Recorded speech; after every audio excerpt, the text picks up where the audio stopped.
Fourth views, चौथा विचार। ब्रजेश भाई बड़ा मुस्कुरा रहे हैं आप। संजीव रंजन, क्यों नहीं उन जातियों को भी अब निकाल दिया जाए SC ST से, EBC OBC वर्ग से, जो मजबूत हो गई हैं, और कमजोर जो जातियां हैं उनका उत्थान किया जाए।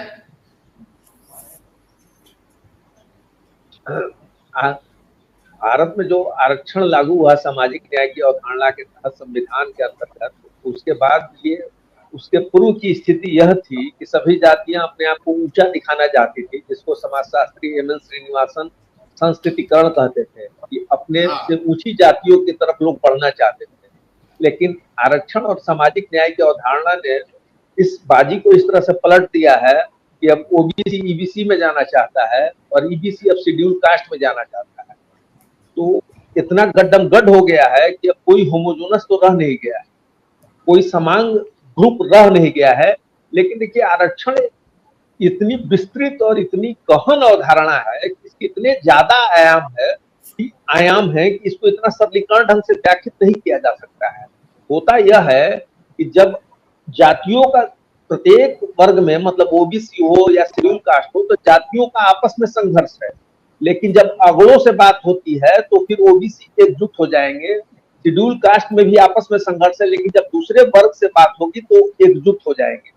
और जहां तक देखिए, दो चीजें स्पष्ट होनी चाहिए कि क्रीमी लेयर एक अलग चीज हुआ और कोटा में कोटा अलग चीज हुआ। तो मेरे विचार से अभी शेड्यूल कास्ट, शेड्यूल ट्राइब में क्रीमी लेयर की अवधारणा लागू नहीं करनी चाहिए और कोटा में कोटा जरूर होना चाहिए, क्योंकि जो आरक्षण है वो डायनेमिक होना चाहिए और समय दर समय उसकी समीक्षा होनी चाहिए कि किस वर्ग तक लाभ नहीं पहुंच रहा है और उस वर्ग को लाभ कैसे पहुंचाया जाए। और ये SC और ST में ही नहीं होना चाहिए, प्रत्येक वर्ग में होना चाहिए। जैसे कि मान लीजिए कि भारत में जो सबसे सतही ढंग से आरक्षण लागू किया गया है वो EWS का लागू किया गया है, जो बिल्कुल बिना किसी डाटा के लागू किया गया है। और उसके जो शर्त भी है, जो 8 लाख निर्धारित कर दिया गया है, 8 लाख वार्षिक। एक तरह से पूरा का पूरा सामान्य वर्ग, पूरा का पूरा मिडिल क्लास इसके अंतर्गत आ जा रहा है। कुछ सरकारी नौकरी जिनका सीधे सीधे आय नजर आता है वही इसमें बाहर होते हैं, नहीं तो मैक्सिमम लोग अब EWS के अंदर आ जा रहे हैं। और EWS का सर्टिफिकेट बनाना बहुत ही आसान प्रक्रिया हो गया है, इसलिए कोई आरक्षण से बाहर ही नहीं है। तो जब आप उसमें, अब मेरे मानना है कि EWS में भी कोटा में कोटा होना चाहिए। अगर 8 लाख तक ही आप रखना चाहते हैं तो 8 लाख का जो जीवन स्तर होगा, जो बच्चों की पढ़ाई लिखाई का स्तर होगा, जिसकी आय 1 लाख तक, उसका क्या समान हो जाएगा? तो वहां भी कोटा में कोटा होना चाहिए। तो कोटे में कोटे की अवधारणा तो प्रत्येक वर्ग में होनी चाहिए, लेकिन जो क्रीमी लेयर की अवधारणा है SC ST में इसलिए नहीं होनी चाहिए कि SC ST में बैकलॉग की एक बड़ी समस्या रही है। जैसे कि सर लोगों ने बताया कि अभी भी बहुत सारे पद JNU में खाली है। तो अब तो मान लीजिए कि रेलवे इत्यादि में खाली नहीं रह रहा है, क्योंकि कुछ जातियों ने बहुत बढ़ चढ़ के भागीदारी की, पढ़ाई लिखाई में आ गए हैं, तो सब भर जा रहा है। लेकिन अभी जो स्थिति है कि वहां जब क्रीमी लेयर लागू कर दीजिएगा तो हो सकता है कि अन्य उच्च पद में फिर दिक्कतें आने लगी और खाली होने लगी। और देखिए, जो एक वर्ग के रूप में SC ST है, वो भले अभी आपको उसका जो आंतरिक संघर्ष है वो इस कोटे के नाम पर सामने आ रहा है, लेकिन वर्ग के रूप में भी कुछ ना कुछ उसमें अभी अंदर से मजबूती है। और आरक्षण एक ऐसा, एक उदाहरण हम आपको देते हैं कि SC ST एक कर्मचारी संघ होता है। तो एक जिले में बिहार के, हम नाम नहीं लेंगे, एक DM आए SC वर्ग से, तो उन्होंने SC ST कर्मचारी वर्ग के जो संगठन था उसके कार्यालय को बनाने की अनुमति संग्रहालय परिसर में दे दी। और वो कार्यालय बहुत जोर शोर से उस पर काम चलने लगा। तब तक क्या हुआ कि वो SC जो जिलाधिकारी थे उनका ट्रांसफर हो गया और एक अगड़ी जाति के DM बन के आ गए। उन्होंने आते ही 1-2 दिन बाद पूछा कि ये क्या बन रहा है, तो पता चला कि SC ST कर्मचारी संघ का एक कार्यालय बन रहा है। उन्होंने उस पर तुरंत रोक लगा दिया और कहा कि ना कोई भी कर्मचारी संघ का कार्यालय संग्रहालय परिसर में नहीं बन सकता है। तो इस तरह से जो इतने तरह के डायमेंशन है आरक्षण के चलते, और जब एक उच्च अधिकारी जैसे ही किसी अनुसूचित वर्ग का उच्च अधिकारी एक जिलाधिकारी बन के आता है तो पूरे जिले के SC का आत्मविश्वास बढ़ जाता है या OBC के आत्मविश्वास बढ़ जाता है। या इवन अगर स्वर्ण जाति का जिलाधिकारी आता है तो पता चलेगा कि स्वरों का भाव बदल गया है। जैसे हम पहले भी बता चुके हैं कि जैसे ही डीएम की नियुक्ति होती है तो उसकी जाति पता लगाने के लिए बहुत आपाधापी मच जाती है कि किस हर जाति का पदाधिकारी के आया साथ है। है। हाँ, और वही स्थिति है बीडीओ स्तर के कार्यालय पे, वही स्थिति है